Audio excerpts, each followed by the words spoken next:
El día de hoy, en el Neon Films Podcast, vamos a hablar de asesinos en serie. Es uno de mis temas predilectos, horriblemente, pero es uno de mis temas predilectos para contar, para darles un poquito más de insight en lo que son estas, ¿sabes? ¿Pero qué es lo que te gusta de los asesinos en serie?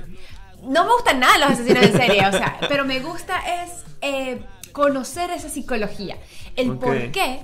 Si todos somos seres humanos y con pulsaciones, porque todos tenemos pulsaciones, es decir, tú a veces te pones muy bravo y dices, uy, quiero matar a alguien, claro. Y de pronto lo podrías hacer de un bravucón, de un momento de locura, una elevación de bravura. Exactamente. Pero ¿qué es lo que lleva a este tipo de personas a realmente dar ese paso? Claro. Y hay algunos que no les importa y lo vuelven a dar y lo vuelven. Bueno, es que esos son los asesinos en serie. Exactamente. Pero comienzo diciendo que el episodio no se trata sobre. No les voy a hablar sobre películas biográficas de asesinos en serie de la vida real. No, no es eso, ¿ok? Hay muchísimas. La mencionamos incluso en uno de los primeros episodios de la primera temporada, Monster, con Charlize Theron, que era una asesina en serie muy reconocida. Lo que quiero hablar es la construcción fílmica de esta figura. ¿Ok? Y bueno, primero que todo, el término asesino en serie nace, o se dice que nace, de un agente del FBI, en los años 70 u 80, Pero hay otras revistas especializadas que dicen que no, que nació en los años 30, incluso que el término fue tomado de una revista de cine especializada que fue la primera que tomó el término asesino en serie. Sea como sea, los asesinos en serie son diferentes a los asesinos de masa o a los asesinos al azar. El asesino en serie es aquel que, por definición, mata a dos personas o más. A dos personas o más en un tiempo prolongado. Es decir, hay un tiempo siempre de enfriamiento, como lo llaman los expertos, o de reflexión. Es decir, pueden pasar años, pueden pasar décadas antes de tener una próxima víctima. El modus operandi casi siempre es el mismo, el que deciden agarrar, con el que se sientan más cómodos, por supuesto, y la víctima puede ser tan extensa como una niña rubia prostituta, que pueden haber miles, claro. O muy específico como una ama de casa que tenga 50 años con pelo negro, Pero se repite un patrón siempre, exactamente.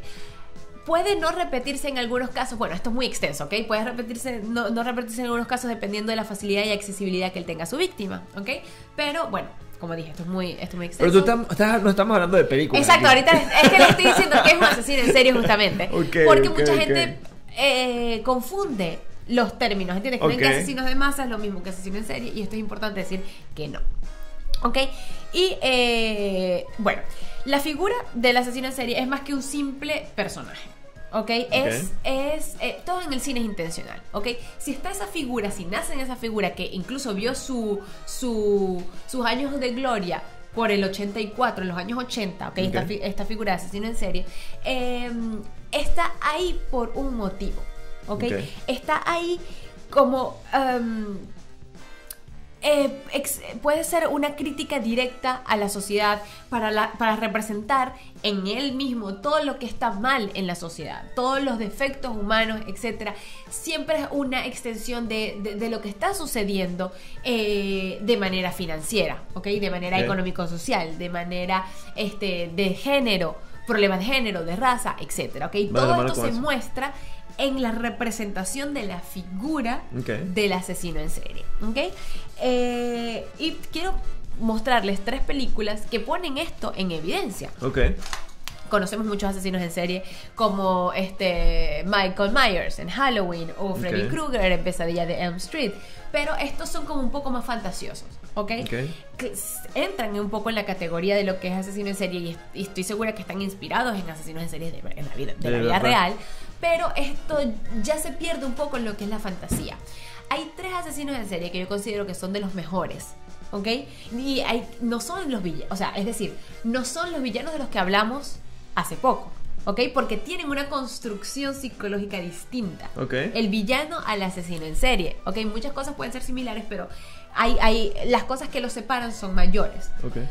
Y de los que quiero hablar son 3 figuras que han marcado el mundo del cine, que han marcado el mundo de cómo se representa esta figura por diferentes características. Por ejemplo, los 3 de los que voy a hablar son personas completamente estudiadas, cultas, que pasan desapercibidas dentro de la sociedad, o que incluso son admiradas en la sociedad, pero que tienen un lado oculto, ¿ok?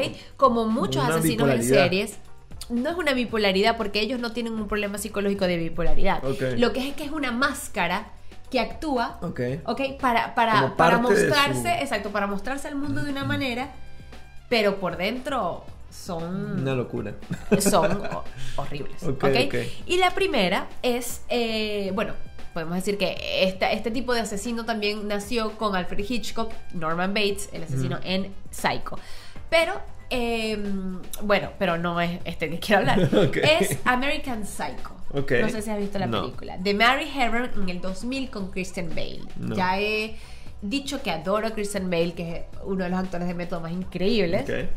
Pero en esta película me parece que se volvió incluso una película de culto, porque lo que muestra el personaje es cómo el capitalismo nos ha hundido en una decadencia humana tan horrible, ¿ok? Que se muestra con él y con su manera de matar, ¿ok? Él es un hombre vanidoso, es un hombre súper atractivo, es un hombre que se cuida, es un hombre que tiene mucho dinero, que trabaja en Wall Street, joven, que está en los mejores restaurantes. Incluso sale la figura de Donald Trump en varias ocasiones. Se nombra a Donald Trump en varias ocasiones, como queriendo afincar esa visión del capitalismo, exactamente, esa molestia del capitalismo dentro de la sociedad. Donald Trump no era presidente, por supuesto, esto es en los años 2000. Y después se hicieron estudios, por supuesto, cuando él se hizo presidente, sobre esta película, súper interesante. Pero bueno, es este hombre que tiene esta cara social, ¿ok? Pero que en sus ratos libres, o cuando le da esa urgencia de matar, mata. Y además que odia a los pobres, odia a las prostitutas, odia a las mujeres, perdón, a las mujeres y a los pobres. Pero ¿quiénes son las víctimas más fáciles? Las prostitutas, ¿cierto? Porque muchas de ellas no tienen familia, nadie sabe quiénes son, etc. Entonces es lo más accesible para él. Odia la pobreza, los pobres, los que están fuera, no tienen casa, etc. Los mata también. Y estas son como que sus víctimas predilectas, ¿ok? Y los mata por matarlos. Y los mata por placer. Y los deja muertos y ya. Exactamente. Los mata por el placer de la emoción, en búsqueda de una gratificación psicológica. Pero representando como cómo nos destruye el capitalismo en cierta manera. O sea, es como la manera en la que se representa el capitalismo ahí, es como tú estás hundido en este capitalismo, eres parte del sistema, pasas por desapercibido, o sea, puedes pasar tanto por desapercibido que estás matando de lado y nadie va a sospechar de ti. ¿Entiendes? ¿Sospechan más de quién? De la gente que no tiene recursos, de la gente, ¿sabes? Pero, y varios asesinos en serie son personajes, bueno, no varios, no en la vida real, en los que muestra el cine.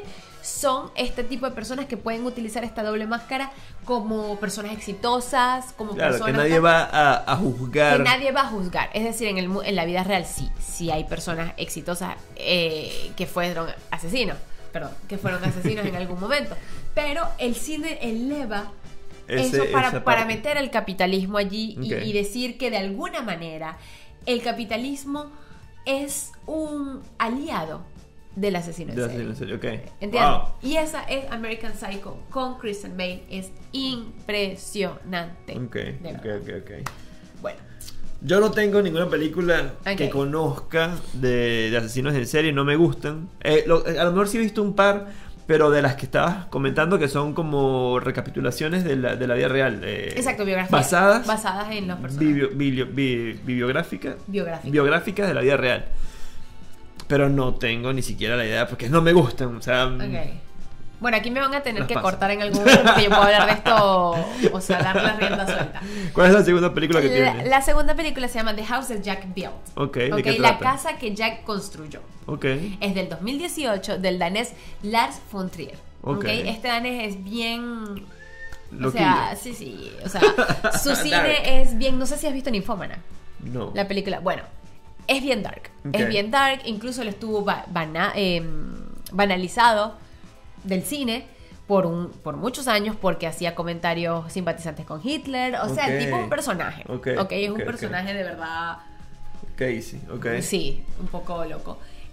Y él hizo esta película en el 2018 con Matt Dillon, y se trata sobre, básicamente parte sobre la premisa de que todas las mujeres son estúpidas y por eso son las víctimas siempre, O sea, y lo que quiere mostrar esta película, el asesino, lo que representa es esa violencia de género, Por supuesto, sabemos que no todos los asesinos en serie solamente matan a mujeres. Claro.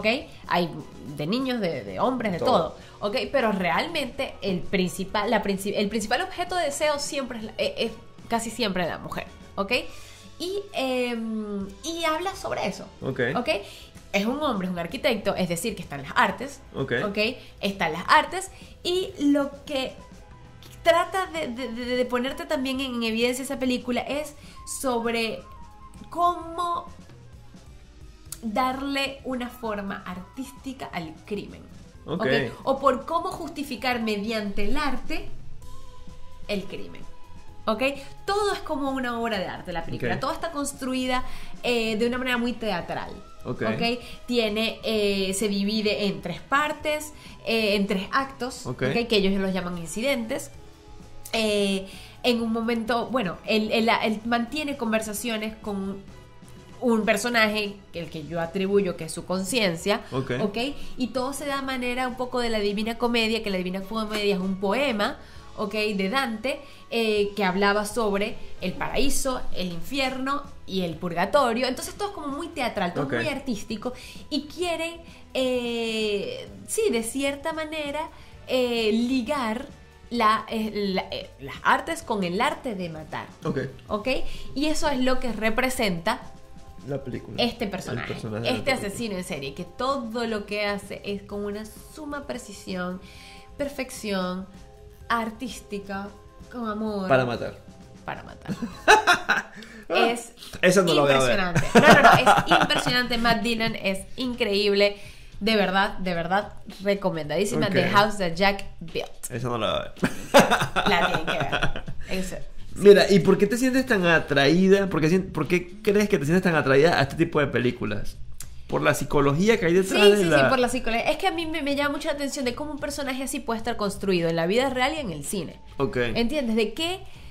O sea, yo no me puedo imaginar el escritor de dónde saca esa información, esa maldad.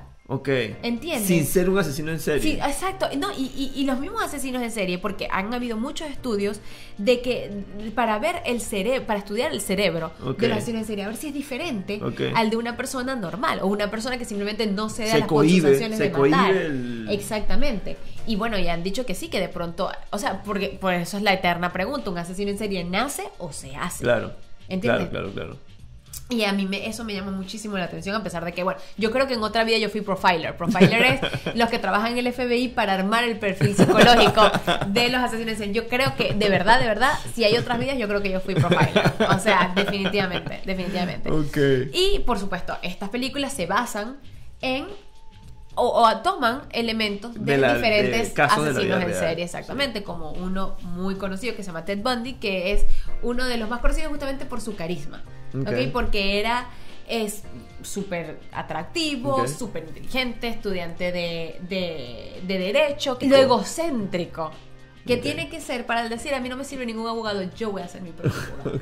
Y lo peor, y esto es de la vida real, el juez cuando lo condenó, porque o sea, sí, muy chéverito, pero estás condenadísimo, le dijo, lástima porque hubiese sido un excelente abogado. O sea, lástima que cogió el camino que no era. Porque hubiese sido un excelente abogado. Porque tu trabajo como abogado sí fue bueno. O sea, el otro de vaina te dejó libre. Exacto, el trabajo de abogado y que fue muy, muy bueno en su defensa. Exacto. Incluso mujeres iban a apoyarlo a los juicios porque era tan carismático Y les picaba el ojo, sabiendo que era un asesino de mujeres. Que las que no mataba, lo querían. Lo querían. O sea, es horrible. Y entonces él estudiaba en el campus de Derecho y a las que mataba eran las niñas del campus. Mierda. Pero de manera horrible. Bueno, en fin, o sea, hay una película de Ted Bundy que se llama... No me acuerdo cómo se llama, pero es con Zac Efron. Él es Ted Bundy. Buena. Y está en Netflix. Pueden verla. Pero bueno, de eso no se trata este podcast. Otra película, ¿ok? Y mi última película se llama El silencio de los inocentes. Yo creo que todo lo he escuchado. Claro. Y Hannibal Lecter, que es el asesino en serie, es a su vez el villano más adorado por todos, justamente. ¿Ah, sí? Sí. Porque justamente es, lo que pasa es que no lo quería nombrar en el episodio de los villanos porque lo quería nombrar aquí. Porque es igual, carismático, estudiado, culto, un caballero. Es decir, la gente que venía del FBI a todos los trata con una... Siéntese. Por supuesto, me van a interrogar sobre todos los asesinatos que he cometido. Hablemos. Por supuesto, yo les voy a explicar todo. O sea, una cosa impresionante. Y es también de un libro. Es un libro. Y es una trilogía, que la trilogía no es buena. La única película buena de esa trilogía es El silencio de los inocentes, que salió en 1991. Con Jodie Foster también. Muy buena actriz. Jodie Foster era jovencita. Y bueno, Anthony Hopkins es increíble. Y se trata sobre esta chica que es del FBI, que quieren agarrar a un asesino en serie. Y para ello acuden a Hannibal Lecter, que es Anthony Hopkins, para que los ayude justamente a encontrar, o sea, le piden ayuda a un asesino en serie para encontrar a un asesino en serie. Claro. Lo cual se ha hecho en la vida real muchas veces. Se ha visto. Y Hannibal Lecter es un caníbal, ¿ok? Sabe más de que mata. Se los come. Una joyita. El chupacabra. Entonces, se trata sobre esa relación entre la policía con Hannibal. Hay como... Para atrapar a otros. Para atrapar a otros, exactamente. Pero es eso, es como nos muestra, una vez más, las artes, la parte intelectual. La parte interna de cómo se puede deformar. Y cómo esto puede separarte absolutamente de un ente terrible como un asesino en serie, pero al mismo tiempo elevarte a este caballero, un ser culto, estudiado, leído. Sí, que en teoría pues no debería tener relación, sino que debería ser lo opuesto, pero no. Exactamente. Pero no, pero conviven dentro de la misma persona. Es impresionante. Sí, eso es interesantísimo. Es súper interesante. Y bueno, cuando lo logran mostrar en una película, pues más fácil de visualizar. Y quiero terminar con una cita que me gustó mucho sobre una tesis incluso sobre Hannibal Lecter, de J.C. Olson, que dice: el asesino en serie constituye una encarnación mítica, casi sobrenatural, de los miedos más oscuros de la sociedad estadounidense. Nos sentimos que nos obliga a la representación de esta figura porque nos permite proyectar nuestros miedos en un villano claramente delineado. Es decir, justamente lo que estoy diciendo. Los asesinos, la figura fílmica del asesino en serie representa los miedos, las frustraciones, toda la decadencia social, todo lo malo que está con nosotros mismos como seres humanos. Y es una extensión de eso en el cine. Y así terminamos este capítulo. Porque no tengo nada que decir. Pero les tengo las 3 películas. Que son, exacto. El silencio de los inocentes o Silence of the Lamb de 1991. Tengo American Psycho del 2000 con Christian Bale. Y tengo The House that Jack Built del 2018 de Lars von Trier. Excelente. Incluso esta última película de Lars von Trier la presentaron en el Festival de Cannes. Tuvo minutos de ovación aplaudidos. Y creo que Lars von Trier estuvo vetado del Festival de Cannes como por 7 años, justamente por estos comentarios que hizo de Hitler. Volvió con esta película y a la gente se le olvidó. A la gente se le olvidó todo lo malo del director y aplaudió su arte. Su arte, porque esto es otra pregunta. Es que al genio lo puedes extraer de su personalidad. Claro. y atribuirle su arte y separarlo de su arte. ¿O es lo mismo? ¿O es que están ligados? Sí, eso es un tema eterno para discutir. Pero interesante. Y estos podcasts son muy interesantes en el sentido de que permiten como tocar muchos temas con el que muchas personas se pueden sentir identificadas. En mi caso, este tipo de películas para mí nada que ver, pero seguro que hay fanáticos. Sí, hay mucha gente que le gustan las películas. Entonces, este capítulo fue para ustedes. Comenten, suscríbanse. Las críticas de estas películas están en www.neonfilms.fr y nos vemos en un próximo episodio de The Neon Films, el podcast.